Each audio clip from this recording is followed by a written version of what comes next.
Yəhyaya nazil olan vəhy. 1-ci fəsil. Bu, İsa Məsihin vəhyidir. Allah bunu ona verdi ki, tezliklə baş verməli hadisələri öz qullarına aşkar eləsin. Məsih də bunu öz mələyi vasitəsilə qulu Yəhyaya göndərərək bəyan etdi. Yəhya, Allahın kəlamı və İsa Məsihin şəhadəti, yəni gördüyü hər şey barədə şəhadət etdi. Nə bəxtiyardır bu peyğəmbərlik sözlərini oxuyanlar, eşidənlər və orada yazılanlara riayət eləyənlər. Çünki vaxt yaxındır. Mən Yəhyadan Asiya vilayətindəki 7 imanlılar cəmiyyətinə salam.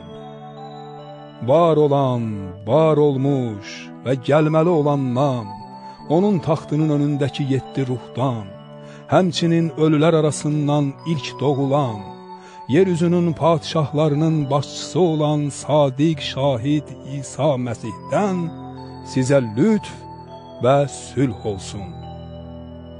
Bizi sevən, öz qanı bahasına bizi günahlarımızdan azad eləyərək, bizdən bir padişahlıq təşkil edən və bizi öz atası Allah üçün kahinlər təyin eləyən şəxsə əbədi olaraq izzət və qüdrət olsun. Amin. Budur, o buludlarla gəlir. Hər göz onu görəcək, hətta onun bədənini deşənlər də onu görəcək. Yeryüzünün bütün tayfaları onun üçün ah-nalə eləyəcək. Bəli, belə olacaq. Amin. Var olan, var olmuş və gəlməli olan küll ixtiyar Rəbb Allah deyir. Alfa və Omega mənəm. Əziyyətə, Allahın padişahlığına və dözümə sizinlə İsa'da şərik olan mən, qardaşınız Yəhya, Allahın kəlamından ötürü və İsa barədə şəhadət etdiyimə görə Patmos adlanan adada idim. Rəbbin günü ruhun təsirinə düşdüm. Arxamdan şeypur səsinə bənzər uca bir səsin belə söylədiyini eşitdim.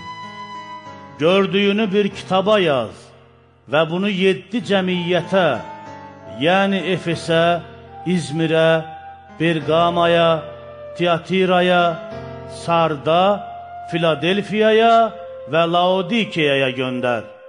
Onda çevrildim ki, mənimlə danışanın kim olduğunu görüm. Çevrildikdə 7 qızıl çıraqdan gördüm. Çıraqdanların arasında uzun cübbə geymiş, sinəsinə qızıl qurşaq bağlamış, bəşər oğluna bənzər biri var idi. Onun başı, saçı, yun və qar kimi ağ, gözləri isə odlu alov kimi idi. Ayaqları kürədə xalis olan parlaqlanmış tunç kimi idi. Səsi də gür suların sədasına bənziyirdi. O, sağ əlində 7 ulduz tutmuşdu. Ağzından 2 ağızlı iti bir qılınc çıxırdı. Onun üzü tam qüvvəsi ilə parlayan günəşə bənziyirdi. Mən onu gördükdə ölü kimi ayaqlarına düşdüm.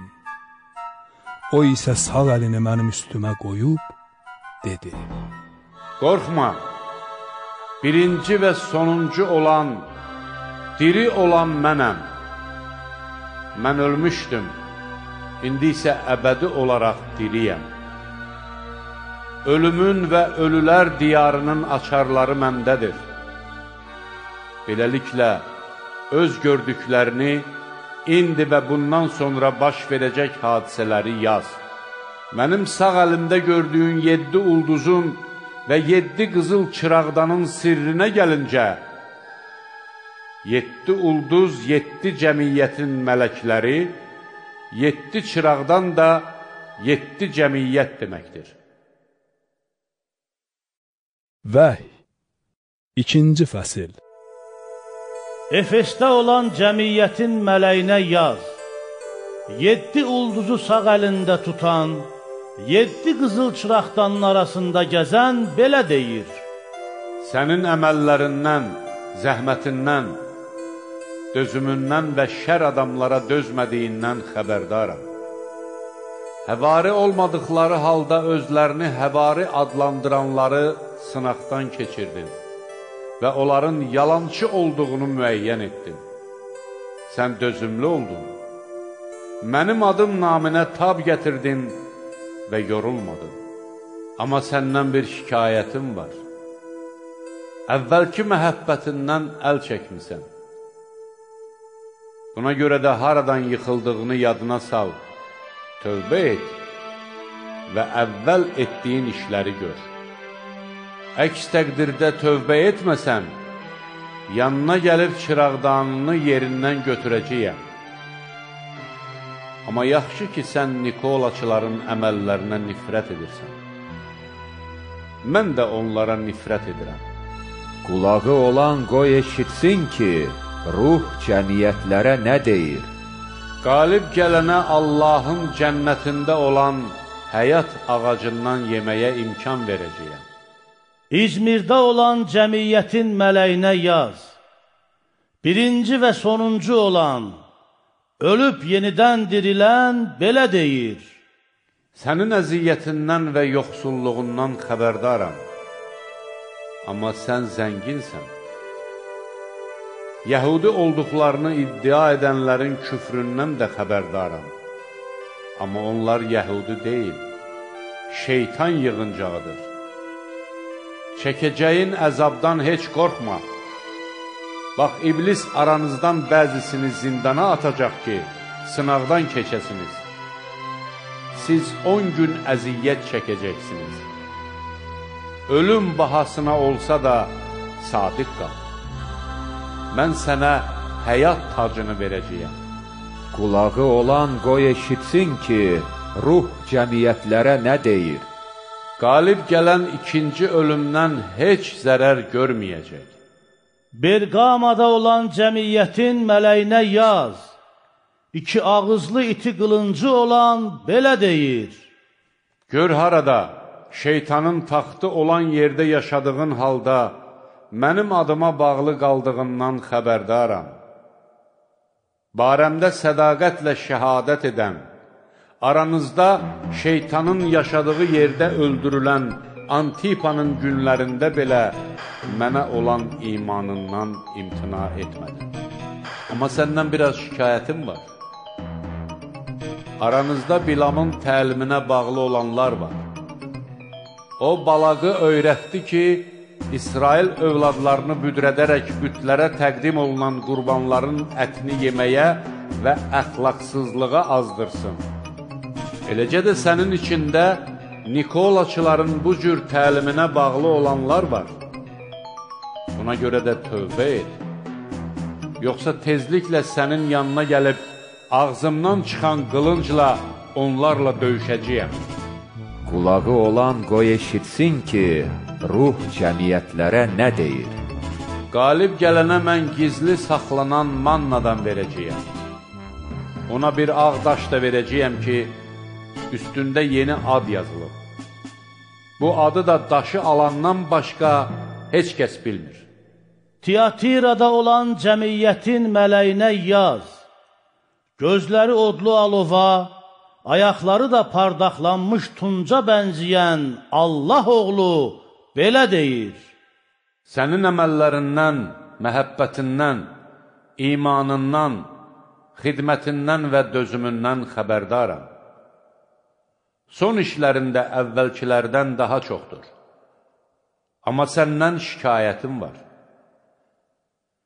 Sən özünü Peyğəmbər adlandıran qadın İzebelə imkan verirsən ki, mənim qullarıma əxlaqsızlıq və bütlərə təqdim olunan qurbanların ətini yeməyi öyrədərək onları aldatsın. Mən ona möhlət verdim ki, tövbə etsin, amma əxlaqsızlığından tövbə etmək istəmir. Bax, onu xəstəlik yatağına salıram. onunla zina edənlər birgə etdikləri əməllərdən tövbə etməsələr, onları da böyük əziyyətə düçar edəcəyəm. Onun evladlarını azara salıb öldürəcəyəm. Bütün cəmiyyətlər də biləcək ki, insanın daxilini və ürəyini araşdıran mənəm və hər birinizə əməllərinizə görə əvəz verəcəyəm. Amma siz Tiyatirada olan digərlərinə, yəni bu təlimi qəbul etməyənlərə və şeytanın dərin sirri adlandırılan şeyləri öyrənməyənlərə deyirəm. Üstünüzə başqa bir yük qoymuram. Ancaq mən gəlincəyə qədər özünüzdə olana bağlı qalın. Qalib gələnə və mənim buyurduğum işlərə sonadək riayət edənə millətlər üzərində səlahiyyət verəcəyəm. Dəmir əsa ilə onlara ağalıq edəcək, saxsı qablar kimi onları çilik-çilik edəcək. Bunu atamdan necə aldımsa, eləcə də ona verəcəyəm. Dan ulduzunu da ona verəcəyəm. Qulağı olan qoy eşitsin ki, ruh cəmiyyətlərə nə deyir? Vəhy 3-cü fəsil. Sartda olan cəmiyyətin mələyinə yaz. Allahın 7 ruhuna və 7 ulduza malik olan belə deyir. Sənin əməllərindən xəbərdaram. Adın var ki, güya dirisən, əslində isə ölüsən. Oyaq ol və sağ qalıb ölmək üzrə olan nəyin varsa, onu möhkəmləndir. Çünki mən sənin əməllərinin Allahımın önündə kamil olmadığını gördüm. Buna görə də nə aldığını və nə eşitdiyini yadına sal. Bunlara riayət et və tövbə elə. Əgər oyaq olmasan, bir oğru kimi gələcəyəm və hansı saat sənin üstünə gələcəyimi də bilməyəcəksən. Amma sartda, sənin yanında öz paltarlarını ləkələməyən bir neçə şəxs də var. Onlar mənimlə birlikdə ağ paltarda gəzəcəklər. Çünki buna layiqdirlər. Qalib gələn hər kəs də ağ paltar geyinəcək. Mən onun adını həyat kitabından əsla silməyəcəyəm. Atamın və onun mələklərinin önündə adını iqrar edəcəyəm. Qulağı olan qoy eşitsin ki, ruh cəmiyyətlərə nə deyir?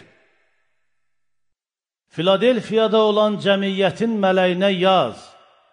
Müqəddəs və haqq olan, Davudun açarının sahibi, açdığını heç kəs bağlamayan, bağladığını heç kəs açmayan, belə deyir. Sənin əməllərindən xəbərdaram. Bax, mən sənin üzünə elə bir qapı açmışam ki, heç kəs onu bağlaya bilməz.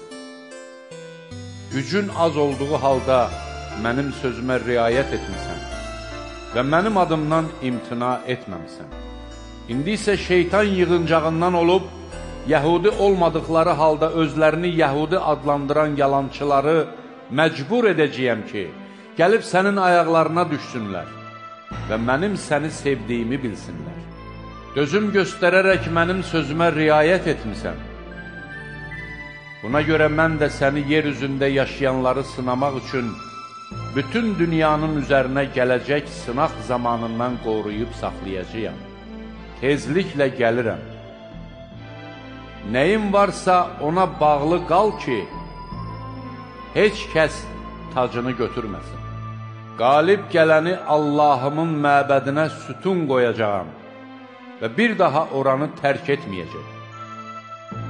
Onun üzərinə Allahımın adını, Allahıma məxsus şəhərin, yəni göydən, Allahımın yanından enən yeni Yerusəlimin adını və öz yeni adımı yazacaq. Qulağı olan qoy eşitsin ki, ruh cəmiyyətlərə nə deyir? Laodikeyada olan cəmiyyətin mələyinə yaz. Amin olan, sadiq və etibarlı şahid, Allahın yaratdıqlarının mənşəyi belə deyir: Sənin əməllərindən xəbərdaram. Sən nə soyuqsan, nə də isti. Kaş ki, ya soyuq, ya da isti olaydın.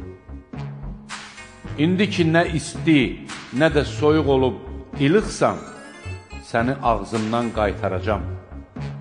Çünki deyirsən, varlıyam, zəngin olmuşam və heç nəyə möhtac deyiləm.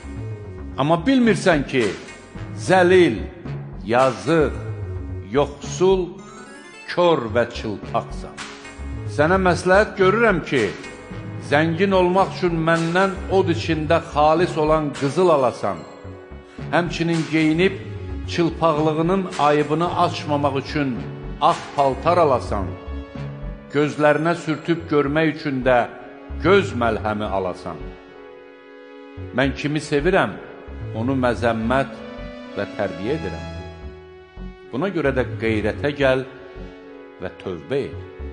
Bax, qapının önündə durub onu döyürəm. Kim səsimi eşidib qapını açsa, onun yanına gələcəyəm və mən onunla, o da mənimlə birgə şam edəcəyik. Qalib gələnə mənimlə birgə öz taxtımda oturmağa imkan verəcəyəm. Mən də eləcə qalib gəlib, atamla birgə onun taxtında oturmuşam. Qulağı olan qoy eşitsin ki, ruh cəmiyyətlərə nə deyir? Vəhy 4-cü fəsil. Bundan sonra gördüm ki, göyə açılmış bir qapı var. Əvvəlcə mənimlə danışdığını eşitdiyim şeypura bənzər səs dedi: Bura qalx, bundan sonra baş verməli hadisələri sənə göstərəcəyəm. Elə o an mən ruhun təsirinə düşdüm. Budur, göydə bir taxt qurulub, taxta da biri oturub. Oturanın görünüşü yaşam və qırmızı əqiq daşına bənziyirdi. Taxtın ətrafında da görünüşcə zümrüdə bənzəyən göy qurşağı var idi. Taxtın hər tərəfində daha 24 taxt var idi və onların üstündə ağ paltar geyinmiş, başında qızıl tac olan 24 ağsaqqal oturmuşdu. Taxtdan şimşək, uğultu və göy gürültüsü çıxırdı. Taxtın önündə 7 məşəl yanırdı. Bunlar Allahın 7 ruhudur. Taxtın önündə sanki büllura bənzəyən şüşə dəniz var idi. Taxtın ətrafında, hər 4 yanında, önü də, arxası da gözlərlə örtülmüş 4 canlı məxluq var idi. Birinci məxluq aslana, ikinci məxluq danaya, üçüncü məxluqun üzü insan üzünə, dördüncü məxluq da uçan qartala bənziyirdi.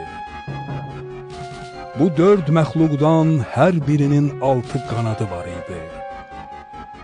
Məxluqların hər tərəfi, hətta qanadlarının alt tərəfi də gözlərlə örtülmüşdü. Bu məxluqlar gecə-gündüz dayanmadan deyir: Var olmuş, var olan və gəlməli olan külli ixtiyar Rəbb Allah, müqəddəsdir, müqəddəsdir, müqəddəsdir. Canlı məxluqlar hər dəfə taxta oturana, əbədi yaşayana izzət və şərəf verib şükür edəndə, 24 ağsaqqal taxta oturanın önündə yerə qapanıb, əbədi var olana səcdə eləyir və taclarını taxtın önünə atıb deyirlər: Ey bizim Rəbbimiz və Allahımız, sən izzət, şərəf və qüdrət almağa layiqsən. Çünki hər şeyi sən yaratdın, hər şey sənin iradənlə var olub yarandı. Vəhy 5-ci fəsil. Mən taxta oturanın sağ əlində bir tumar gördüm ki, onun hər iki tərəfi də yazılmışdı. və 7 möhürlə möhürlənmişdi. Həmçinin gördüm ki, qüdrətli bir mələk uca səslə elan edir. Tumarın möhürlərini qırmağa və onu açmağa kim layiqdir? Amma nə göydə, nə yer üzündə, nə də yer altında bir kəs bu tumarı açmağı, yaxud onun içinə baxmağı bacarmadı. Mən çox ağladım. Çünki tumarı açmağa, yaxud onun içinə baxmağa layiq olan bir kəs tapılmadı. Onda ağsaqqallardan biri mənə dedi: Ağlama, budur, Yahuda qəbiləsindən olan Aslan, Davudun kökü qalib gəlib. Buna görə də o tumarı və onun 7 möhrünü aça bilir. Gördüm ki, taxtla 4 canlı məxluqun ortasında və ağsaqqalların arasında bir quzu dayanıb. O, sanki kəsilmiş vəziyyətdə idi. Onun 7 buynuzu və 7 gözü var idi ki, bunlar da bütün yer üzünə göndərilmiş Allahın 7 ruhudur. Quzu yaxınlaşıb taxta oturanın sağ əlindən tumarı götürdü. O tumarı götürdüyü zaman 4 canlı məxluq və 24 ağsaqqal quzunun önündə yerə qapandı. Hər birinin əlində çəng vardı və buxurla dolu qızıl nimçələr tuturdular ki, bunlar müqəddəslərin dualarıdır. Onlar yeni bir nəğmə oxuyaraq deyirdi: Sən tumarı götürüb, onun möhürlərini qırmağa layiqsən. Çünki sən kəsildin və hər tayfadan, dildən, xalqdan və millətdən olanları Allah üçün öz qanın bahasına satın aldın. Onları Allahımızla birgə padişahlığa və kahinliyə şərik etdin. Onlar da yer üzünə padişahlıq eləyəcək. Taxtın, canlı məxluqların və ağsaqqalların ətrafında saysız hesabsız mələk gördüm və onların səsini eşitdim. Onlar uca səslə deyirdi: Kəsilmiş quzu, qüdrətli, sərvətli, hikmətli, qüvvətli, şərəfli, izzəti və alqışı almağa layiqdir. Həmçinin mən göydə, yer üzündə, yer altında, dənizdə olan bütün məxluqların və oralardakı bütün varlıqların belə dediyini eşitdim. Taxta oturana və quzuya ələdə olana alqış, şərəf, izzət və qüdrət olsun. 4 canlı məxluq da Amin deyirdi. Onda ağsaqqallar yerə qapanıb səcdə etdilər. Vəhy 6-cı fəsil. Mən gördüm ki, quzu 7 möhrün birini açdı. Onda 4 canlı məxluqdan birinin göy gürültüsünə bənzər səslə "Gəl!" dediyini eşitdim. Gördüm ki, bir ağ at və onun belində oturan atlının əlində ox kaman var. Ona bir tac verildi və bir qalib kimi yola çıxdı ki, qələbə qazansın. Quzu 2-ci möhrü açanda 2-ci canlı məxluqun "Gəl!" dediyini eşitdim. Onda ayrısı, od rəngində bir at ortaya çıxdı. Onun belində oturan atlıya izin verildi ki, yer üzündə sülhü aradan götürsün və insanlara bir-birini qırdırsın. Atlıya böyük bir qılınc verildi. Quzu 3-cü möhrü açanda 3-cü canlı məxluqun "Gəl!" dediyini eşitdim. Gördüm ki, bir qara at və onun belində oturan atlının əlində tərəzi var. Dörd canlı məxluqun arasından sanki bir səsin belə dediyini eşitdim. Bir xiniks buğda 1 dinara, 3 xiniks arpa da 1 dinaradır. Amma zeytun yağına və şəraba ziyan vurma. Quzu dördüncü möhrü açanda dördüncü canlı məxluqun dediyini eşitdim. Gördüm ki, bir solğun rəngdə at var. Onun belində oturan atlının adı Ölüm idi. Ölülər diyarı da onun ardınca gedirdi. Onlara yeryüzünün 1/4 üzərində səlahiyyət verildi ki, qılınc, aclıq, azar və yeryüzündəki vəhşi heyvanlarla insanları qırsınlar. Quzu 5-ci möhrü açanda qurbangahın altında Allahın kəlamına və etdikləri şəhadətə görə kəsilən canları gördüm. Onlar uca səslə fəryad edirdi. Ey müqəddəs və haqq olan Pərverdigar!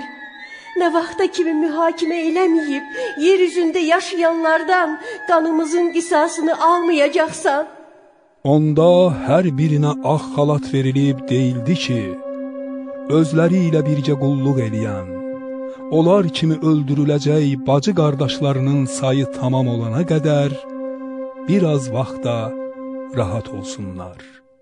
Quzu 6-cı möhrü açanda gördüm ki, böyük bir zəlzələ baş verdi.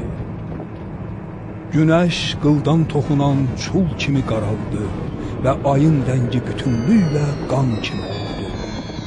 Göydəki ulduzlar da əncir ağacının güclü küləkdən sarsılıb, kal meyvələrini tökdüyü kimi yerə töküldü.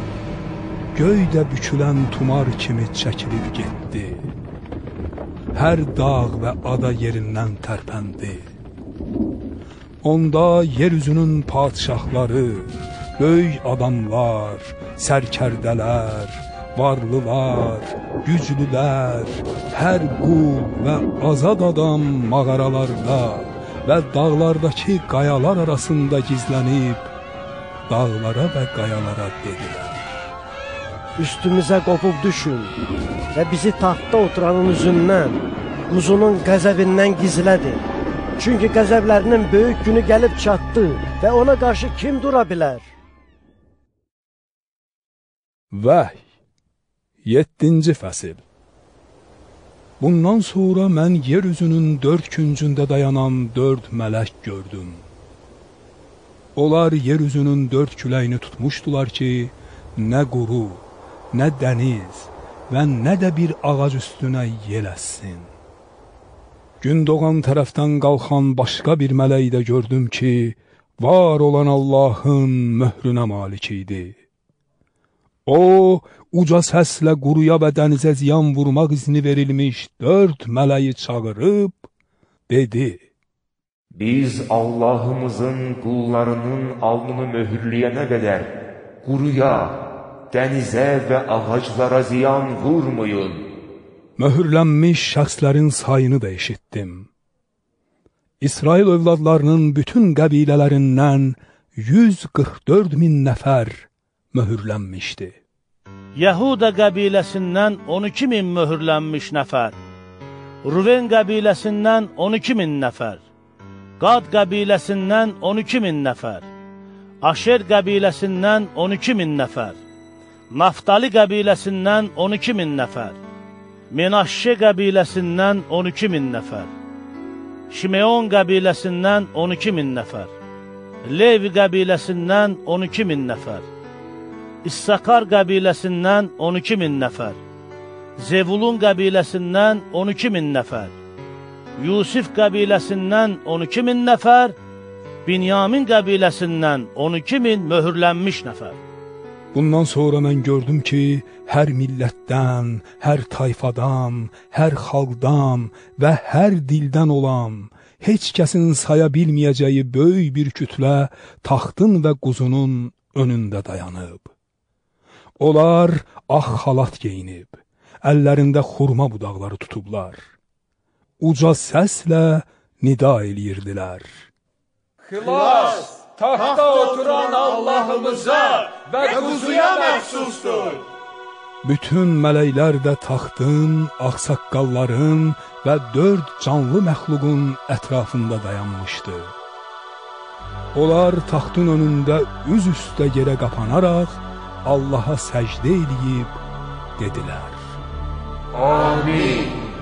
Allahımıza əbədi olaraq alqış, izzət, hikmət, şükür, şərəf, qüdrət və qüvvət olsun. Amin. Bu arada ağsaqqallardan biri məndən soruşdu: Ağ xalat geyinmiş bu şəxslər kimdir və hardan gəliblər? Ona dedim: Ağa, bunu sən bilərsən. O mənə dedi: Bunlar böyük əziyyətdən keçib gələnlərdir. Onlar öz xalatlarını yuyub quzunun qanı ilə ağartdılar. Buna görə də onlar Allahın taxtının önündədir. Gecə-gündüz məbədində ona ibadət eləyirlər. Taxta oturan da onların üzərində məskən salacaq. Onlar bir daha nə ac, nə də susuz qalacaq. Günəş və qızmar isti onları vurmayacaq. Çünki taxtın ortasında olan quzu onların çobanı olacaq. Onları həyat suyunun qaynaqlarına aparacaq. Allah onların bütün göz yaşlarını siləcək. Vəhy 8-ci fəsil. Quzu 7-ci möhrü açanda göydə təxminən yarım saat sükut yarandı. Onda mən Allahın önündə dayanan 7 mələyi gördüm. Onlara 7 şeypur verildi. Başqa bir mələk də gəlib qurbangahın önündə durdu. Onun əlində qızıl buxurdan var idi və ona çoxlu buxur verildi ki, bunu bütün müqəddəslərin duaları ilə birgə taxtın önündə olan qızıl qurbangahın üstündə təqdim etsin. Buxurun tüstüsü müqəddəslərin duaları ilə birgə mələyin əlindən Allahın önünə yüksəldi. Onda mələk buxurdanı götürüb qurbangahdakı odla doldurdu və onu yer üzünə atdı. Göy gürültüsü, uğultu, şimşək və zəlzələ baş verdi. 7 şeypuru olan 7 mələk onları çalmağa hazırlaşdı. Birinci mələk şeypurunu çaldı. Onda qanla qarışıq dolu və od əmələ gəlib yer üzünə yağdırıldı. Yer üzünün 1/3, ağacların 1/3 və bütün yaşıl otlar yandırıldı. İkinci mələk şeypurunu çaldı. Onda sanki böyük bir dağ odla yanaraq dənizin içinə atıldı. Dənizin 1/3 qana döndü. Dənizdə olan canlı məxluqların 1/3 öldü. Gəmilərin də 1/3 məhv oldu. Üçüncü mələk şeypurunu çaldı. Onda göydən məşəl kimi yanan böyük bir ulduz enib çayların 1/3-nin və su qaynaqlarının üstünə düşdü. O ulduzun adına Yovşan deyilir. Suların 1/3 Yovşana döndü. Çoxlu adam sulardan öldü, çünki sular acı olmuşdu. Dördüncü mələk şeypurunu çaldı. Onda günəşin, ayın və ulduzların 1/3 vuruldu. Buna görə də onların 1/3 qaraldı. Gündüzün 1/3, gecənin də elə o qədəri işıqsız qaldı. Onda göyün ortasında uçan bir qartal gördüm və onun uca səslə belə dediyini eşitdim. Şeypurlarını çalacaq. O bir 3 mələyin şeypur səslərindən yer üzündə yaşayanların vay, vay, vay halına. Vəhy 9-cu fəsil. 5-ci mələk şeypurunu çaldı. Onda mən göydən yerə düşmüş bir ulduz gördüm. dipsiz dərinliyə inən quyunun açarı ona verildi. O, dipsiz dərinliyə enən quyunu açdı və quyudan iri bir kürənin tüstüsünə bənzər tüstü çıxdı. Günəş və hava quyudan çıxan tüstüdən qaraldı. Tüstünün içindən yer üzünə çəyirtkələr çıxdı və onlara yer üzündəki əqrəblərin gücü qədər güc verildi. Onlara deyildi ki, yer üzündəki otlara, heç bir yaşıllığa, heç bir ağaca deyil, yalnız alınlarında Allahın möhrü olmayan insanlara zərər vursunlar.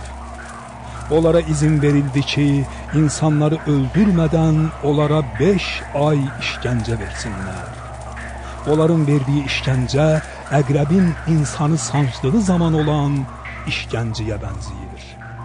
O günlərdə insanlar ölüm axtaracaq, amma tapmayacaqlar. Özlərinə ölüm arzulayacaqlar, amma ölüm onlardan qaçacaq. Çəyirtkələrin görünüşü döyüşə hazırlanan atlara bənziyirdi. Başlarında sanki qızıl tac var idi. Üzləri də insan üzü kimi idi. Onların qadınlarda olan kimi saçları var idi. Dişləri də aslan dişləri kimi idi. Döş zirehləri dəmir zirehlər kimi idi. Qanadlarının səsi döyüşə qaçan çoxlu sayda arabalarla atların səsinə bənziyirdi. Onların əqrəb kimi quyruqları və neştərləri var idi. Quyruqlarında elə gücləri var idi ki, insanlara 5 ay zərər verə bilərdilər. Dipsiz dərinliyin mələyi onların üzərində padişahlıq eləyirdi. Onun adı İbranicə Avaddon, Yunanca Apollyon idi. Birinci bəla ötüb keçdi. Budur. Ondan sonra daha 2 bəla gəlir. 6-cı mələk şeypurunu çaldı.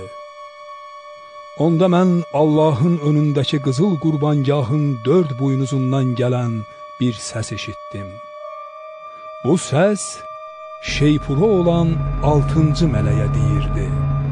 Böyük Fərat çayının kənarında bağlanan 4 mələyi burax.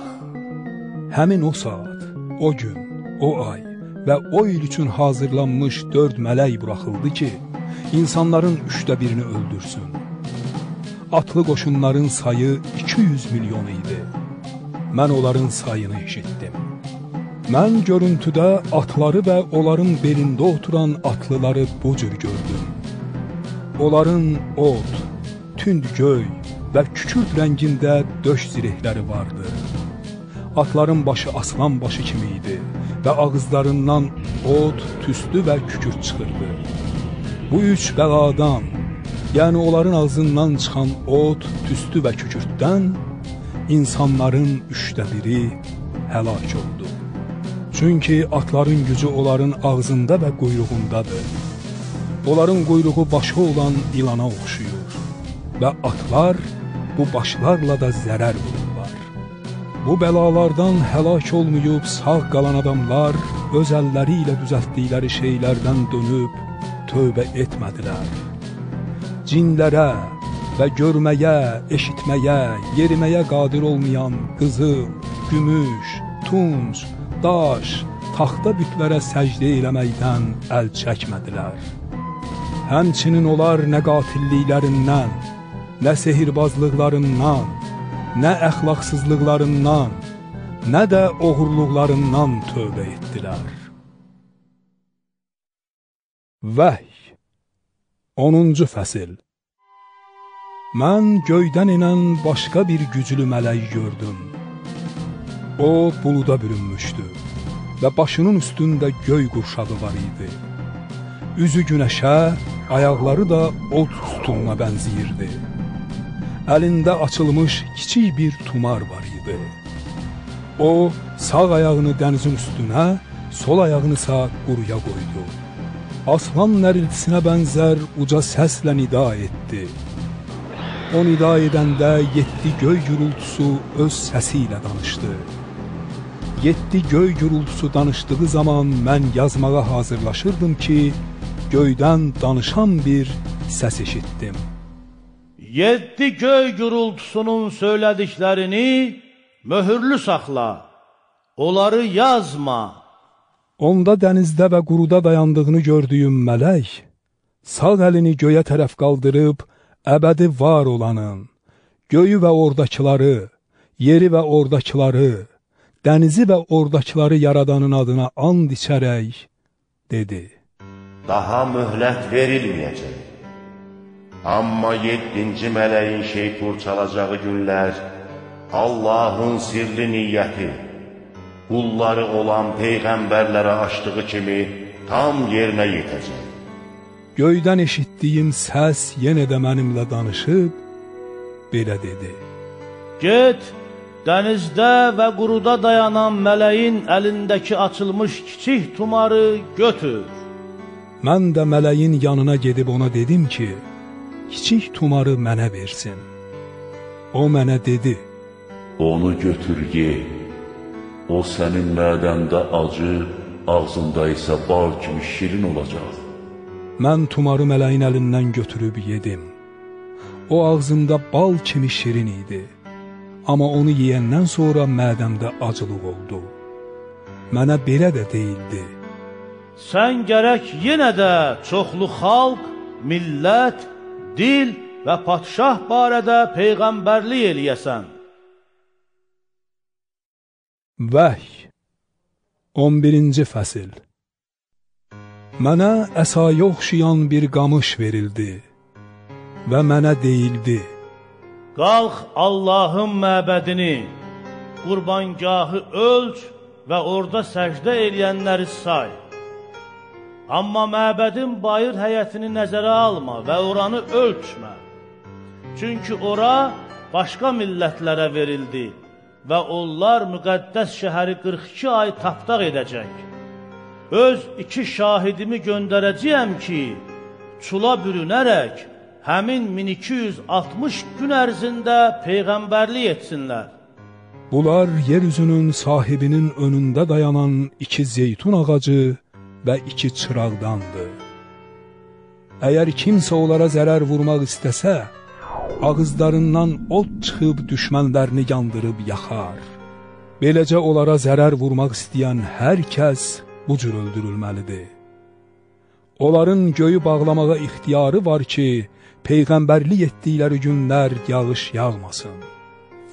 Həmçinin onların suları qana döndərməyə və yer üzünə istədikləri qədər hər cür bəla gətirməyə ixtiyarı var. Onlar öz şəhadətlərini bitirdikdən sonra dipsiz dərinlikdən çıxan vəhşi heyvan onlarla döyüşəcək və onları məğlub edib öldürəcək. Cəsədləri onların Rəbbinin də çarmıxa çəkildiyi böyük şəhərin baş küçəsinə səriləcək. Həmin şəhər rəmzi olaraq Sodom və Misir adlanır. Müxtəlif xalqlardan, tayfalardan, dillərdən və millətlərdən olan adamlar 3 gün yarım onların cəsədinə baxacaq və qəbrə qoyulmasına yol verməyəcəklər. Yer üzündə yaşayanlar onların bu halına sevinib bayram edəcək və bir-birlərinə hədiyyələr göndərəcək. Çünki bu 2 peyğəmbər yer üzündə yaşayanlara istirab vermişdi. Lakin həmin 3 gün yarım bitəndə Allahdan gələn həyat nəfəsi onların içinə girdi və onlar ayağa qalxdı. Onda onları görənlərin canına böyük qorxu düşdü. O 2 peyğəmbər göydən onlara "Bura qalxın" deyən uca bir səs eşitdilər və buludun içində göyə qalxdılar. Düşmənləri də onlara baxdı. O saat böyük bir zəlzələ baş verdi və şəhərin 1/10 dağıldı. Zəlzələdə 7000 nəfər həlak oldu. Qalanları isə qorxuya düşüb göydəki Allahı izzətləndirdilər. İkinci bəla ötüb keçdi. Budur, tezliklə 3-cü bəla gəlir. 7-ci mələk şeypurunu çaldı. Göydə belə deyən uca səslər eşidildi. Rəbbimiz və onun Məsihi dünya üzərində padşahlığa sahib oldu. O, əbədi olaraq padşahlıq edəcək.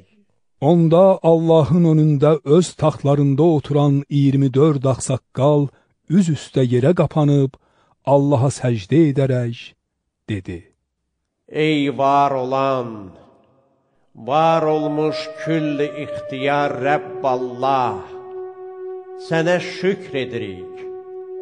Çünki öz böyük qüdrətini alıb padşahlıq taxtına çıxdın. Millətlər qəzəbləndi, sənin də qəzəbinin vaxtı gəldi. Ölüləri mühakimə etmək, sənin qulların olan peyğəmbərlərə, müqəddəslərə, sənin adından qorxanlara, kiçiklərə və böyüklərə mükafat vermək, yer üzünü məhv eləyənləri məhv etmək vaxtı çatdı. Allahın göydəki məbədi açıldı və onun əhd sandığı orada zahir oldu. Onda şimşək, uğultu, göy gürültüsü, zəlzələ və güclü dolu gəldi. Vəhy 12-ci fəsil. Göydə böyük bir əlamət zahir oldu. Günəşi əyninə geyinmiş, ayaqları altında ay və başında 12 ulduzlu tac olan bir qadın göründü. O hamilə idi və doğmaq üzrə idi. Ağrı və istirab çəkərək qışqırırdı. Göydə başqa bir əlamət zahir oldu.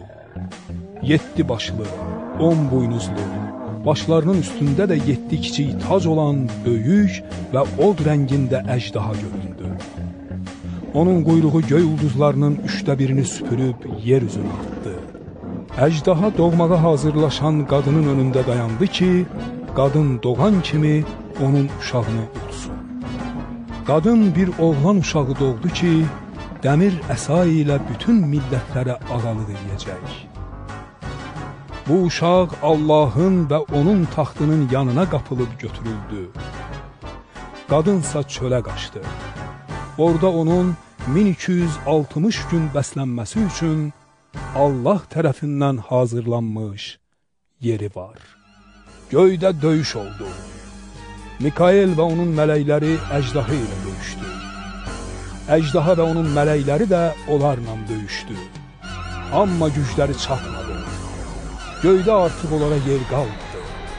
O böyük əjdaha, iblis və şeytan deyilən, bütün dünyanı alladan qədim ilan yer üzünə atıldı. Mələkləri də onunla birgə atıldı. Mən göydə uca bir səsin belə dediyini eşitdim. İndi Allahımızın xilası, gücü, padşahlığı və onun Məsihinin hakimiyyəti həyata keçdi. Çünki bacı qardaşlarımızı Allahımızın önündə gecə-gündüz təqsirləndirən ittihamçı kənara atıldı. Onlar quzunun qanı və öz şəhadət sözləri vasitəsilə ona qalib gəldilər. Hətta ölümlə üzbəyiz olanda da öz canlarını sevmədilər. Buna görə də ey göylər və orada məskən salanlar, bayram edin, qurunun və dənizin səvvay halına. Çünki iblis böyük hiddətlə yanınıza endi, bilir ki, onun az vaxtı qalıb. Əjdaha yer üzünə atıldığını görəndə oğlan uşağı doğan qadının ardınca düşdü. Amma qadına böyük qartalın 2 qanadı verildi ki, çölə, öz yerinə uçsun. Və orada ilandan kənarda bir vaxt, vaxtlar və yarım vaxt ərzində bəslənsin. İlan qadının ardınca ağzından sel kimi su püskürdü ki, sel onu aparsın. Lakin quru qadına kömək elədi. Quru ağzını açdı və əjdahanın ağzından püskürdüyü seli içib qutardı. Onda əjdaha qadına qəzəbləndi. Onun nəslindən Allahın əmirlərinə riayət edən və İsa barədə şəhadət edən başqaları ilə döyüşmək üçün getdi və dəniz sahilinin qumları üzərində dayandı. Vəhy 13-cü fəsil. Dənizdən çıxan 10 buynuzlu və 7 başlı bir vəhşi heyvan gördüm. Onun buynuzlarının üstündə 10 kiçik tac var idi. Başlarının üzərindəsə küfr olan adlar yazılmışdı. Gördüyüm vəhşi heyvan bəbirə oxşuyurdu. Onun ayaqları aya ayaqları kimi, ağzı da aslan ağzı kimi idi. Əjdaha ona öz gücünü, taxtını və böyük səlahiyyət verdi. Vəhşi heyvanın başlarından biri sanki ölümcül yaralanmışdı. Ancaq o, ölümcül yarasından sağaldı. Bütün yeryüzü heyrət içində vəhşi heyvanın ardınca getdi. Əjdahaya səcdə elədilər. Çünki vəhşi heyvana səlahiyyət verən o idi. Həmçinin vəhşi heyvana səcdə edib, dedilər: Kim bu vəhşi heyvana tay olar və onunla döyüşə bilər? Vəhşi heyvana loğa və küfür danışan bir ağız da verildi. Həm də ona səlahiyyətini 42 ay icra etmək izni verildi. O ağzını açdı ki, Allaha küfr etsin. Onun adına, həmçinin məskəninə, yəni göydə məskən salanlara küfür söyləsin. Ona izin verildi ki, müqəddəslərlə döyüşüb onlara qalib gəlsin. Həmçinin ona bütün tayfalar, xalqlar, dillər və millətlər üzərində səlahiyyət verildi. Kəsilmiş quzunun həyat kitabına dünya yaranandan bəri adı yazılanlardan savayı, yer üzündə yaşayanların hamısı ona səcdə edəcək. Kimin qulağı var, qoy eşitsin. Kim əsir olmalıdırsa, əsirliyə gedir. Kim qılıncla öldürülməlidirsə, qılıncla öldürülür. Gərək müqəddəslərin dözümü və imanı olsun. Mən yerdən çıxan başqa bir vəhşi heyvan da gördüm. Onun quzu buynuzuna oxşayan 2 buynuzu var idi. Amma əjdaha kimi danışırdı. O, birinci vəhşi heyvanın bütün səlahiyyətini onun önündə icra edir, yer üzünü və orada yaşayanları ölümcül yarasından sağalan həmin vəhşi heyvana səcdə etməyə məcbur edir. İkinci vəhşi heyvan böyük əlamətlər göstərir. Hətta insanların önündə göydən yerə od yağdırır. Birinci vəhşi heyvanın önündə göstərilməsinə izin verilmiş əlamətlərlə yer üzündə yaşayanları aldadaraq onlara deyir ki, qılıncla yaralanan, amma sağ qalan həmin vəhşi heyvanın surətini yaratsınlar. Ona həmin vəhşi heyvanın surətinə nəfəs vermək qüdrəti verildi ki, bu surət də danışsın və ona səcdə etməyən hər kəsin öldürülməsini əmr etsin. İkinci vəhşi heyvan hamını, böyükləri və kiçikləri, varlıları və yoxsulları, azadları və qulları məcbur eləyir ki, sağ əlləri yaxud alınları damğalansın. Beləcə bu damğanı, yəni həmin vəhşi heyvanın adını ya da adını təmsil edən sayı daşımayan bir kəsə alıb satmağa icazə verilmir. Bu işdə müdrik olmaq lazımdır. Kimin ağlı var, qoy bu vəhşi heyvana məxsus sayı hesablasın. Çünki bu bir insanın sayıdır. Onun sayı 666'dır. Vəhy 14-cü fəsil. Mən gördüm ki, quzu Siyon dağında durub. Onunla birlikdə 144.000 nəfər var idi. Onların alnında quzunun adı və onun atasının adı yazılmışdı. Mən göydən gür suların sədasına və güclü göy gürültüsünə bənzər bir səs eşitdim. Eşitdiyim səs, çəng çalanların çənglərinin səsi kimi idi. Onlar taxtın, 4 canlı məxluqun və ağsaqqalların önündə yeni bir nəğmə oxuyurlar. Yer üzündən satın alınmış bu 144 min nəfərdən başqa heç kəs bu nəğməni öyrənə bilmədi. Bunlar özlərini qadınlarla ləkələməmiş şəxslərdir. Çünki bakirdirlər. Quzu hara getsə, onlar da onun ardınca gedir. Onlar Allah və quzu üçün mübar olaraq insanlar arasından satın alındı. Ağızlarından heç vaxt yalan çıxmıyor. Onlar ləkəsizdir. Mən göyün ortasında uçan başqa bir mələk gördüm. O, yer üzündə yaşayanlara, hər millətə, hər tayfıya, hər dilə və hər xalqa yaymaq üçün əbədi bir müjdə gətirirdi. Mələk uca səslə deyirdi: Allahdan qorxun, ona izzət verin. Çünki onun mühakimə edəcəyi vaxt gəldi. Göyü, yeri, dənizi və su qaynaqlarını yaradana səcdə edin. İkinci mələk də onun ardınca gələrək deyirdi: Dağıldı, böyük Babil dağıldı. O əxlaqsızlığının coşqun şərabını bütün millətlərə işitmişdi. Bunların ardınca üçüncü bir mələk də gələrək uca səslə deyirdi: Kim vəhşi heyvana və onun surətinə səcdə edib öz alnının yaxud əlinin damğalanmasını qəbul edərsə, o da Allahın qəzəb kasasına qarışıqsız tökülmüş coşqun şərabından içəcək. Belələrinə müqəddəs mələklərin və quzunun önündə od və kükürdlə işgəncə veriləcək. Onlara verilən işgəncənin tüstüsü əbədi olaraq qalxacaq. Vəhşi heyvana və onun surətinə səcdə edib adına aid damğanı qəbul edənlər gecə-gündüz rahatlıq tapmayacaq.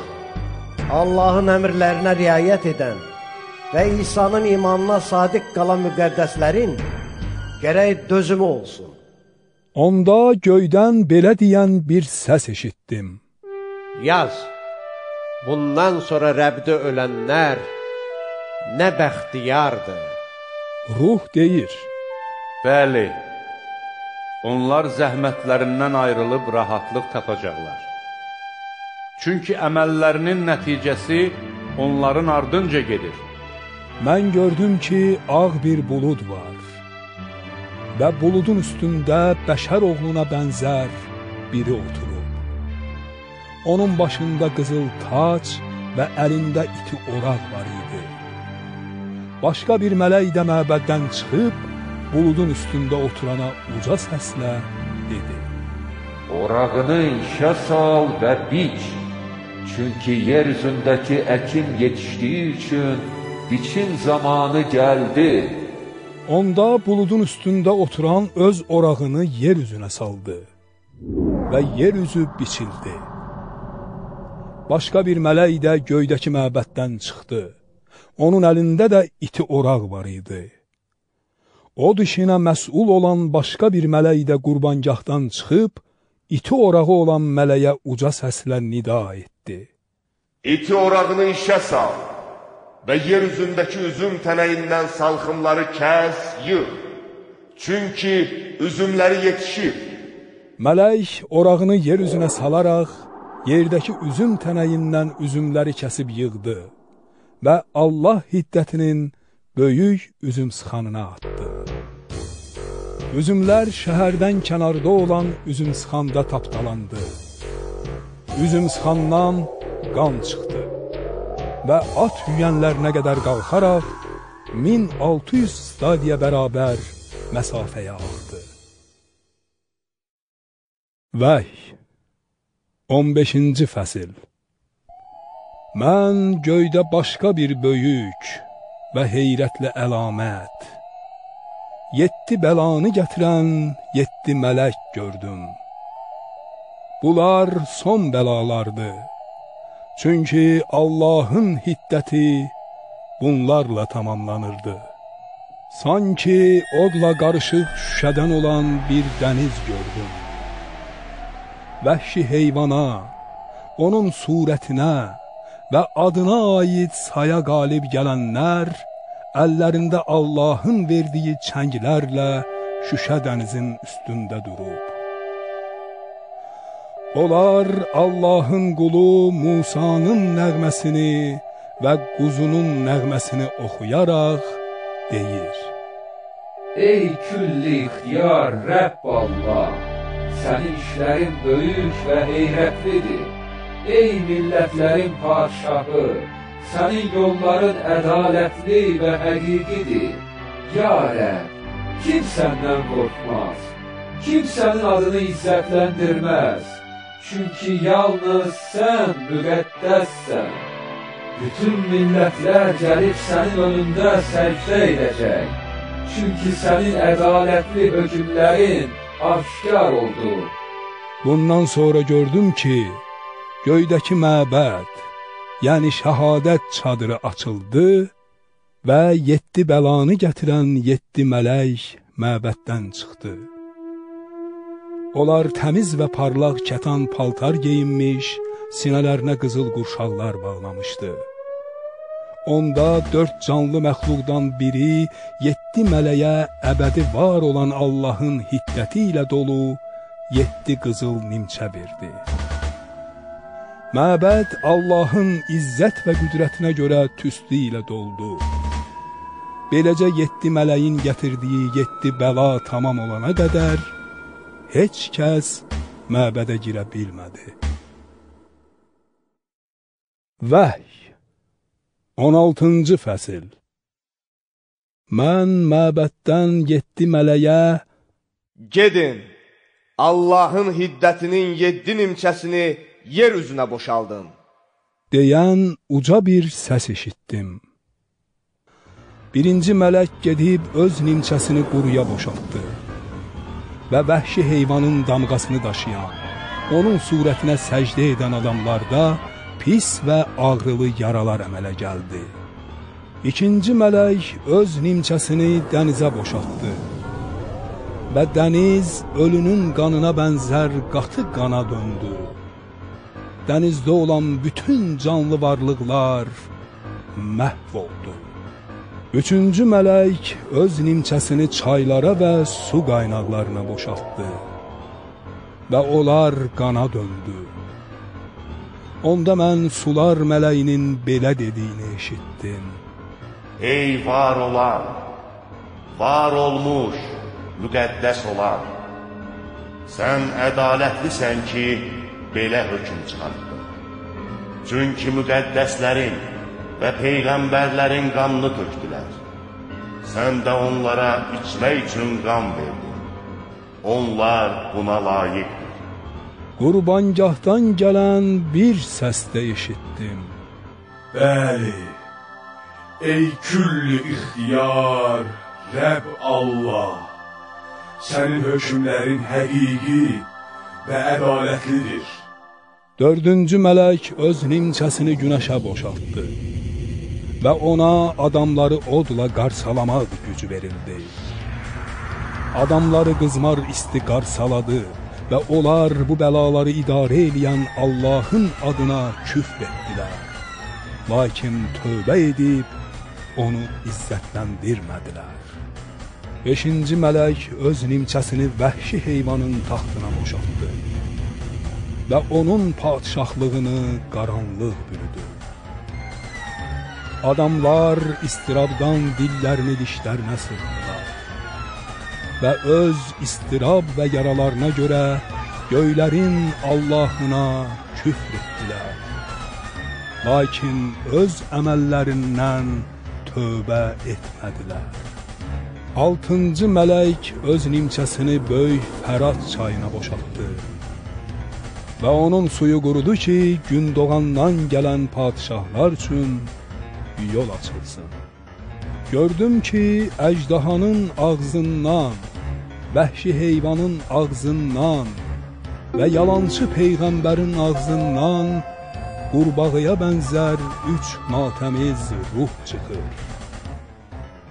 Bunlar əlamətlər göstərən cin ruhlarıdır və bütün dünyanın padişahlarının yanına gedirlər ki, onları külli ixtiyar Allahın böyük günündə baş verəcək döyüşə toplasınlar. Rəbb deyir: Budur, oğru kimi gəlirəm. Oyaq qalan, çılpaq gəzərək ayıbını göstərməmək üçün paltarlarını əynində saxlayan kəs nə bəxtiyardır. Bu ruhlar padişahları İbranicə Harmagedon adlanan yerə topladı. 7-ci mələk öz nimçəsini havaya boşaltdı və məbəddəki taxtdan "Tamam oldu" deyən uca bir səs gəldi. Onda şimşək, uğultu, göy gürültüsü və böyük bir zəlzələ baş verdi. Zəlzələ elə güclü idi ki, insanın yer üzündə yaşamağa başladığı dövrdən bəri bundan böyüyü olmamışdı. Böyük şəhər 3 yerə bölündü və millətlərin şəhərləri dağıldı. Allah tərəfindən böyük Babil yada salındı ki, Allahın şiddətli qəzəb şərabı ilə dolu kasa ona verilsin. Bütün adalar aradan qalxdı və dağlar yox oldu. Göydən adamların üstünə hərəsinin çəkisi 1 talant olan böyük dolu dənələri yağdı. Adamlar dolu bəlasına görə Allaha küfr etdilər. Çünki bu bəla çox şiddətli idi. Vəhy 17-ci fəsil. 7 nimçəsi olan 7 mələkdən biri gəlib mənimlə danışdı və dedi: Gəl, çoxlu suların üzərində oturmuş bədnam fahişə barədə çıxacaq hökmü sənə göstərim. Yeryüzünün padişahları onunla əxlaqsızlıq etdilər və yeryüzündə yaşayanlar onun əxlaqsızlıq şərabından sərxoş oldular. O məni ruhda çölə apardı. Orada mən gördüm ki, bir qadın 7 başlı, 10 buynuzlu və üstündə başdan başa küfr adları yazılan al rəngli bir vəhşi heyvanın belində oturub. Qadın tünd qırmızı və al rəngli paltar geyinmiş, qızıl, qiymətli daş və mirvari ilə bəzənmişdi. Onun əlində iyrənc şeylər və öz əxlaqsızlığının çirkabı ilə dolu qızıl kasa var idi. Alnındasa bu sirli ad yazılmışdı. Yer üzünün fahişələrinin və iyrəncliklərinin anası olan Böyük Babil. Mən gördüm ki, qadın müqəddəslərin qanından və İsa'ya şəhadət edənlərin qanından sərxoş olub. Bunu görüb hədsiz heyrətləndim. Onda mələk mənə dedi: Nə üçün heyrətə düşdün? Mən sənə qadının və onu daşıyan 7 başlı, 10 buynuzlu vəhşi heyvanın sirrini açacağam. Gördüyün vəhşi heyvan var olmuş, indi yox olan və dipsiz dərinliklərdən çıxmaq üzrə olaraq həlakə gedir. Yer üzündə yaşayan və dünya yaranandan bəri adı həyat kitabına yazılmamış adamlar vəhşi heyvanı görəndə heyrətə düşəcək. Çünki o, var olmuş, yox olan, amma yenə gəlməli olandır. Bu işdə müdrik ağıl lazımdır. 7 baş, qadının oturduğu 7 təpədir. Bunlar həm də 7 padişahdır. Onlardan 5'i ölüb, biri qalıb. Digəri isə hələ gəlməyib və gələndə də qısa müddət qalmalıdır. Bir zaman var olmuş, indi isə yox olan vəhşi heyvan da 8-ci padişahdır. O 7 padişahdan biridir və həlakə gedir. Gördüyün 10 buynuz hələ padişahlıq etməyən 10 padişahdır. Onlar vəhşi heyvanla birgə səlahiyyəti ələ alıb, bir saat padişahlıq eləyəcəklər. Onların vahid bir niyyəti var. Öz qüdrət və səlahiyyətlərini vəhşi heyvana təhvil verəcəklər. Onlar quzu ilə döyüşəcəklər. Lakin quzu onlara qalib gələcək. Çünki o, ağaların ağası, padişahların padişahıdır. Və onunla birgə olanlar da çağırılmış, seçilmiş və sadiq şəxslərdir. Mələk mənə dedi: Fahişənin üzərində oturduğunu gördüyün sular, xalqlar, kütlələr, millətlər və dillərdir. Gördüyün vəhşi heyvan və 10 buynuz isə fahişəyə nifrət edərək onu soyub çılpaq qoyacaq, ətini yiyəcək və onu odda yandıracaq. Çünki Allah bunu onların ürəyinə qoydu ki, Allahın niyyətini yerinə yetirsinlər. Həm fikir olub, onun sözləri tamamlanana qədər padişahlıqlarını vəhşi heyvana təhvil versinlər. Gördüyün qadın da yeryüzünün padişahları üzərində padişahlıq edən böyük şəhərdir. Vəhy 18-ci fəsil. Bundan sonra göydən enən başqa bir mələk gördüm. O, böyük səlahiyyətə malik idi. Yeryüzü onun ehtişamı ilə işıqlandı. O, uca səslə nida edib, dedi: Dağıldı, böyük Babil dağıldı. O cinlərin məskəni, hər cür natəmiz ruhun sığınacağı, hər cür murdar quşun yuvası, hər cür murdar və mənfur vəhşi heyvanın oylağı oldu. Çünki bütün millətlər o qadının coşqun əxlaqsızlıq şərabından içdi. Yeryüzünün padişahları onunla əxlaqsızlıq elədi. Dünyanın tacirləri onun şəhvətpərəstliyi ilə qazanılan sərvətdən varlandı. Mən göydən belə deyən başqa bir səs də eşitdim. Ey mənim xalqım, oradan çıxın ki, onun günahlarına şərik olmayasınız, onun uğrayacağı bəlalara düçar olmayasınız. Çünki onun günahları qalaqlanıb göyə çatdı. Allah onun haqsız işlərini yada saldı. O nə etdisə, siz də əvəzində ona belə edin. Əməllərinin əvəzini ona 2 qat verin. Tökdüyü kasadakı şərabın 2 qatını töküb ona verin.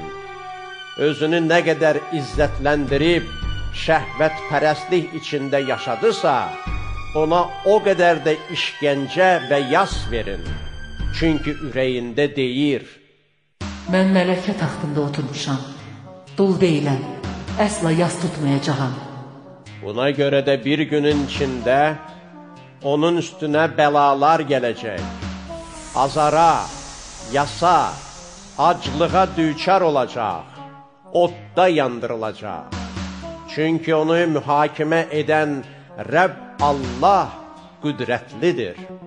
Onunla əxlaqsızlıq edən və şəhvətpərəstlik içində yaşayan yeryüzünün padişahları, onun yanğınından çıxan tüstünü görəndə onun üçün ağlayıb nalə eləyəcəklər. Onun çəkdiyi işgəncənin qorxusundan uzaqda dayanıb deyəcəklər: Vay, vay halına böyük şəhər, möhkəm şəhər Babil. Çünki bir saat içində cəzan çatdı. Yeryüzünün tacirləri də onun üçün ağlayıb yas tutur. Çünki onların malını qızıl, gümüş, qiymətli daşlar və mirvariləri, incə kətan, ipək, tünd qırmızı və al rəngli parçaları, hər cür ətirli ağacı, fil sümüyündən, ən qiymətli ağacdan, tuncdan, dəmirdən və mərmərdən olan hər cür əşyanı, larçın, hil, buxur, ətirli yağ və kündürü, şərab, zeytun yağı, narın, un və buğdanı, malqara, qoyunlar, atlar və arabaları, insan bədənləri və canlarını da artıq heç kəs almır. Onlar deyirlər: Ürəyinin arzuladığı bəhrələr əlindən çıxdı. Bütün cahcalallı malların yox oldu. Heç kəs onları bir daha tapmayacaq. Orada bu mallarla varlanan tacirlər bu şəhərin çəkdiyi işgəncənin qorxusundan uzaqda dayanacaq və ağlayıb yas tutaraq deyəcəklər: Vay, vay halına! İncə kətan, tünd qırmızı, al rəngli parçalardan paltar geyən, qızıl, qiymətli daşlar və mirvarilərlə bəzənən böyük şəhər. Çünki bu qədər var dövlət bir saat içində viran oldu.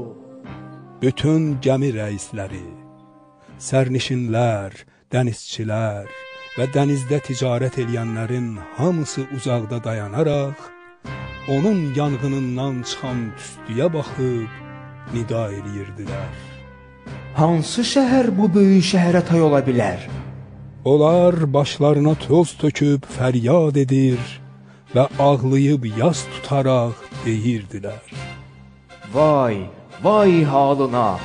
Dənizdə gəmisi olanların hamısının, oranın çox qiymətli malları ilə varlandığı böyük şəhər. Çünki bir saat içində viran oldu. Ey göylər, müqəddəslər, həvarilər və peyğəmbərlər, onun halını bayram edin. Onun sizin üçün çıxartdığı hökmü Allah onun öz başına gətirdi.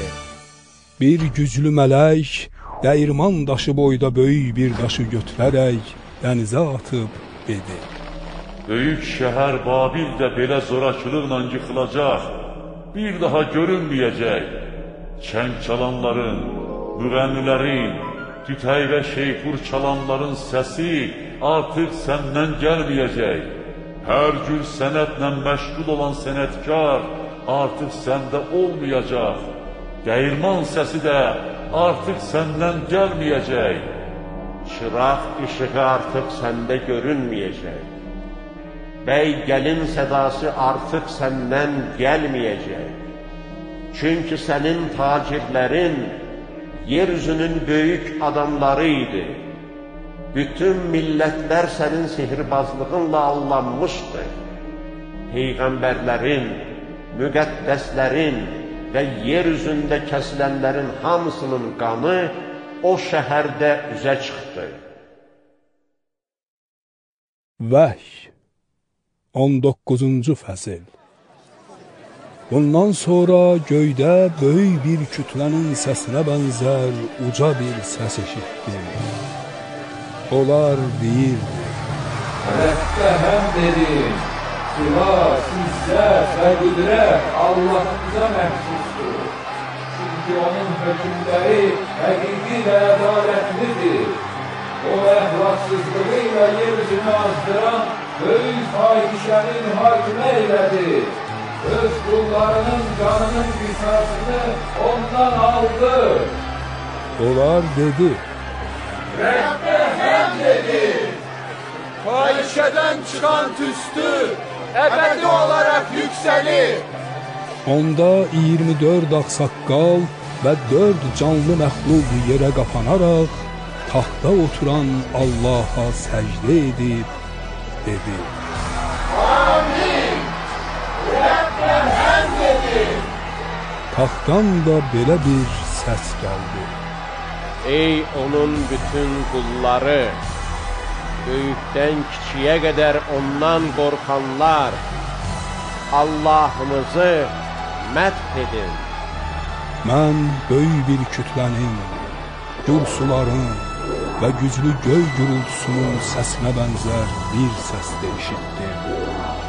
Bu səs deyir: Rəbbə həmd edin. Çünki küll-i ixtiyar Rəbb Allahımız padşahlıq taxtına çıxdı.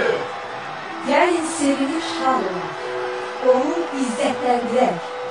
Çünki quzunun toyu başlayır. Gəlini özünü hazırlayır. Geyinmək üçün ona təmiz, parlaq və incə kətan verildi. İncə kətan müqəddəslərin salih əməllərinin rəmzidir. Onda mələk mənə dedi: Yaz, quzunun toy ziyafətinə dəvət olunanlar nə bəxtiyardır. Yenə də mənə dedi: Bunlar Allahın həqiqi sözləridir. Mən ona səcdə etmək üçün ayaqlarına düşdüm. Amma o mənə dedi: Yox, olmaz. Mən də səninlə və İsa barədə şəhadət edən qardaşlarınla birgə Allahın quluyam. Allaha səcdə et. Çünki İsa'nın şəhadəti peyğəmbərlərə ilham verir. Mən gördüm ki, göy yarılıb və orada bir ağ at var. Onun belində oturan süvari sadiq və haqq adlanır və ədalətlə hökm çıxararaq döyüşür. Onun gözləri odlu alova bənziyir. Başında çoxlu sayda kiçik tac var və üzərində özündən başqa heç kəsin bilmədiyi bir ad yazılıb. O, qana batmış bir paltar geyinib və onun adı Allahın kəlamıdır. Göydə olan ordular ağ, təmiz və incə kətan geyinərək ağ atların belində onun ardınca gedirdi. Onun ağzından millətlərə zərbə vurmaq üçün iti bir qılınc çıxır. O, dəmir əsa ilə onlara ağalıq eləyəcək. Külli ixtiyar Allahın şiddətli qəzəb şərabının hazırlandığı üzüm sıxanı özü tapdalayacaq. Onun paltarının və budunun üstündə bu ad yazılır: Padşahların padşahı və ağaların ağası. Günəşdə dayanan bir mələyi də gördüm. O uca səslə nida edib göyün ortasında uçan bütün quşlara dedi: Allahın böyük ziyafətinə gəlin. Bir yerə yığılın ki, padşahların, sərkərdələrin, igidlərin ətini, atların və bellərində oturan atlıların ətini, azadların və qulların, böyük və kiçiklərin hamısının ətini yiyəsiz. Mən gördüm ki, vəhşi heyvan, yeryüzünün padşahları və onların orduları atın belində oturan süvari ilə və onun qoşunu ilə döyüşməyə toplaşıb. Vəhşi heyvan yaxalandı. Onun önündə əlamətlər göstərmiş, bunlarla onun damğasını qəbul edib, surətinə səcdə eləyənləri allatmış, yalancı peyğəmbərlə yaxalandı. Hər ikisi diri-diri, kükürlə yanan od gölünə atıldı. Başqaları isə atın belində oturan süvarinin ağzından çıxan qılıncla həlak oldu. Bütün quşlar da onların ətini yeyib doydu. Vəhy 20-ci fəsil. Mən göydən enən bir mələyi gördüm. Onun əlində dipsiz dərinliyin açarı və böyük bir zəncir var idi. O, əcdahanı, iblis və şeytan deyilən o qədim ilanı tutub 1000 il müddətinə zəncirlədi. Onu dipsiz dərinliyə atdı və qapısını bağlayıb möhürlədi ki, 1000 il bitənə qədər millətləri daha allada bilməsin. Bundan sonra isə o, qısa bir müddətə azad edilməlidir. Taxtları və onların üzərində oturanları da gördüm. Onlara hökm etmək ixtiyarı verildi. İsa barədə şəhadət və Allahın kəlamı uğrunda boynu vurulmuş canları da gördüm. Vəhşi heyvana və onun surətinə səcdə etməyib, alınlarına və əllərinə damğanı qəbul etməmişdilər. Onlar dirilib, Məsihlə birgə 1000 il padişahlıq etdi. Bu, birinci dirilmədir. Qalan ölülərsə 1000 il bitməyincə dirilmədi. Birinci dirilmədə iştirak eləyənlər bəxtiyar və müqəddəsdir. İkinci ölümün onlar üzərində səlahiyyəti yoxdur. Əksinə, onlar Allahın və Məsihin kahinləri olub, onunla birgə 1000 il padişahlıq edəcək. 1000 il bitəndən sonra şeytan atıldığı zindandan azad ediləcək. Oradan çıxacaq ki, yeryüzünün 4 tərəfində olan millətləri Qoq və Maqoqu alladıb döyüşə toplasın. Onların sayı dəniz qumu qədər çoxdur. Onlar yeryüzünün hər tərəfinə hücum edib, müqəddəslərin düşərgəsini və sevimli şəhəri mühasirəyə aldılar. Lakin göydən od düşüb, onları yandırıb yaxdı. Onları alladan iblis də vəhşi heyvanın və yalancı peyğəmbərin atıldığı yerə, odlu Kükürd gölünə atıldı. Bunlar gecə-gündüz, əbədi olaraq işgəncə çəkəcək. Böyük ağ taxt və onun üstündə oturanı gördüm. Yer və göy onun önündən qaçdı və onlara yer tapılmadı. Mən gördüm ki, böyükdən kiçiyə qədər ölülər taxtın önündə dayanıb. Kitablar açıldı və həyat kitabı olan başqa bir kitab da açıldı. Ölülər kitablarda yazılanlara əsasən öz əməllərinə görə mühakimə olundu. Dəniz öz içində olan ölüləri, ölüm və ölülər diyarı da öz qoynunda olan ölüləri təslim etdi. Hər biri öz əməlinə görə mühakimə olundu. Ölüm və ölülər diyarı odlu gölə atıldı. Bu odlu göl ikinci ölümdür. Kimin adı həyat kitabına yazılmayıbsa, o odlu gölə atıldı. Vəhy 21-ci fəsil. Mən yeni bir göy və yeni bir yer gördüm.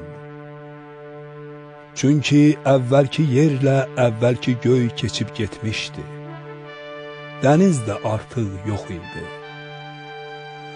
Mən müqəddəs şəhərin, yeni Yerusəlimin göydən, Allahın yanından endiyini gördüm. Şəhər öz bəyi üçün bəzədilmiş gəlin kimi hazırlanmışdı. Taxtdan belə deyən uca bir səs eşitdim. Budur, Allahın məskəni insanların arasındadır. Allah onlarla birgə məskən salacaq. Onlar onun xalqı olacaq. Allah özü onların Allahı olaraq aralarında yaşayacaq. Allah onların bütün göz yaşlarını siləcək. Artıq ölüm olmayacaq. Yas, nalə və ağrı bir daha olmayacaq. Çünki əvvəlki şeylər keçib getdi. Taxta oturan dedi: Budur, mən hər şeyi yenidən qururam. Yenə dedi: Yaz, çünki bu sözlər etibarlı və həqiqidir. O mənə dedi: Tamam oldu. Alfa və Omega, başlanğıc və axır mənəm. Mən susuyana həyat suyunun qaynağından müftə su verəcəyəm. Qalib gələn bunları irs alacaq. Mən ona Allah, o isə mənə oğul olacaq. Qorxaqların, imansızların, iyrənclərin, qatillərin, əxlaqsızların, sehirbazların, bütpərəslərin və bütün yalançıların aqibəti isə od və kükürdlə yanan göldə olacaq. Bu, ikinci ölümdür. Son 7 bəla ilə dolu 7 nimçəsi olan 7 mələkdən biri gəlib, mənimlə danışaraq dedi. Gəl, mən sənə quzunun arvadı olacaq gəlini göstərim. O məni ruhda, böyük və uca bir dağın başına apardı. Oradan mənə göydən, Allahın yanından inən müqəddəs şəhəri, Yerusəlimi göstərdi. Allahın ehtişamı oradaydı. Oradakı işıq ən qiymətli daş, billur yaşam daşı kimi parıldayırdı. Oranın böyük və uca divarı, 12 darvazası var idi. Darvazalarda 12 mələk durmuşdu. Darvazaların üstündə İsrailin 12 qəbiləsinin adı həkk olunmuşdu. Şərqdə 3 darvaza, şimalda 3 darvaza, cənubda 3 darvaza və qərbdə 3 darvaza var idi. Şəhər divarının 12 təməli var idi və təməllərin üstündə quzunun 12 həvarisinin adı var idi. Mənimlə danışan mələyin əlində şəhəri, oranın darvazalarını və divarını ölçmək üçün bir qızıl ölçü qamışı var idi. Şəhər dördbucaqlı şəklində idi və oranın uzunluğu eninə bərabərdi. Mələk qamışla şəhəri ölçdü. Oranın uzunluğu, eni və hündürlüyü bərabər olub 12.000 stad idi. O, şəhərin divarını da ölçdü. Onun hündürlüyü mələyin istifadə etdiyi insan ölçüsünə görə 144 qulacı idi. Divar yaşam daşından dikilmişdi. Şəhər isə şəffaf şüyə bənzər, saf qızıldan idi. Şəhər divarının təməlləri hər cür qiymətli daşla, birinci təməl yaşamla, ikincisi göy yaqutla, üçüncüsü əqiqlə, dördüncüsü zümrüdlə, beşincisi damarlı əqiqlə, altıncısı qırmızı əqiqlə, yeddincisi sarı yaqutla, səkkizincisi berillə, doqquzuncusu topazla, onuncusu zəbərcədlə, 11-incisi sirkonla, 12-incisi ametistlə bəzədilmişdi. 12 darvaza 12 mirvaridən idi. Hər darvaza bir mirvaridən düzəldilmişdi. Şəhərin baş küçəsi isə şüşə kimi şəffaf olan xalis qızıldan idi. Mən orada məbəd görmədim. Çünki oranın məbədi külli ixtiyar Rəbballah və quzudur. Şəhərin işıqlanması üçün nə günəşə, nə də aya ehtiyacı var. Çünki Allahın ehtişamı oranı işıqlandırır. Quzu da oranın çırağıdır. Millətlər şəhərin işığında gəzəcək, yeryüzünün padişahları cah-cəlalını ora gətirəcək. Oranın darvazaları gündüz heç bağlanmayacaq, orada gecə olmayacaq. Millətlərin cah-cəlal və şərəfi ora gətiriləcək. Oraya murdar olan heç bir şey, iyrənc iş görən və yalan danışan heç kim əsla girməyəcək. Yalnız adları quzunun həyat kitabına yazılanlar girəcək. Vəhy 22-ci fəsil. Mələk mənə həyat suyu axan çayı göstərdi. Bu çay billur kimi parlaq olub, Allahın və quzunun taxtından çıxır və şəhərin baş küçəsinin ortasından axırdı. Çayın hər iki tayında 12 cür meyvə gətirən həyat ağacı var idi. O ağac hər ay meyvə gətirir. Onun yarpaqları millətlərə şəfa vermək üçün. Daha lənətlənən heç bir şey olmayacaq. Allahın və quzunun taxtı orada olacaq və qulları ona ibadət edəcək. Onlar onun üzünü görəcək, alınlarında onun adını daşıyacaqlar. Artıq gecə olmayacaq. Heç kəsin çıraq və günəş işığına ehtiyacı olmayacaq. Çünki Rəbb Allah onlara işıq verəcək və onlar əbədi olaraq padişahlıq edəcək. Mələk mənə dedi: Bu sözlər etibarlı və həqiqidir. Peyğəmbərlərin ruhlarına ilham verən Rəbb Allah mələyini göndərib ki, öz qullarına tezliklə baş verməli hadisələri göstərsin. İsa deyir: Budur, tezliklə gəlirəm. Bu kitabın peyğəmbərlik sözlərinə riayət edən kəs nə bəxtiyardır. Mən Yəhya bunları eşitdim və gördüm. Eşidib gördükdə bunları mənə göstərən mələyə səcdə eləmək üçün onun ayaqlarına düşdüm. Amma o mənə dedi: Yox, olmaz. Mən səninlə, peyğəmbər qardaşlarınla və bu kitabın sözlərinə riayət edənlərlə birgə Allah quluyam. Allaha səcdə et. Yenə də mənə dedi: Bu kitabın peyğəmbərlik sözlərini möhürləmə. Çünki vaxt yaxındır. Haqsızlıq edən qoy daha da haqsızlıq etsin. Murdar olan daha da murdarlansın. Salih olansa qoy daha da salih işlər görsün. Müqəddəs olan daha da müqəddəs olsun. İsa deyir: Budur, tezliklə gəlirəm. Verəcəyim mükafat mənimlədir və hər kəsə öz əməlinə görə əvəz verəcəyəm. Alfa və Omega, birinci və sonuncu, başlanğıc və axır mənəm.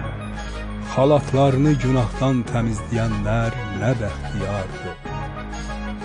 Bununla da həyat ağacından yeməyə icazələri olacaq, darvazalardan keçib şəhərə girəcəklər. İt kimi murdarlar, sehirbazlar, əxlaqsızlar, qatillər, bütpərəstlər və yalanı sevib danışan hər kəssə kənarda qalacaq. Yenə deyir: Mən İsa öz mələyimi göndərdim ki, cəmiyyətlərə aid olan bu şəhadəti sizə versin.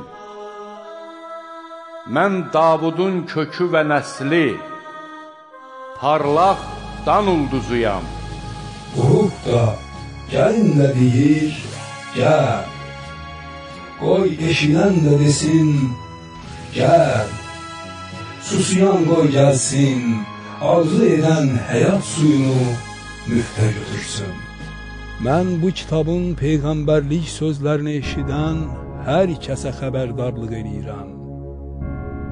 Kim bunlara bir şey artırarsa, Allah da ona bu kitabda yazılan bəlaları artıracaq. Kim bu peyğəmbərlik kitabının sözlərindən bir şey götürərsə, Allah da bu kitabda yazılmış həyat ağacından və müqəddəs şəhərdən ona düşən payı götürəcək. Bunlara şəhadət edən deyir: Bəli, tezliklə gəlirəm. Amin. Gəl, ya Rəbb İsa. Rəbb İsa'nın lütfü hamıya yar olsun. Amin.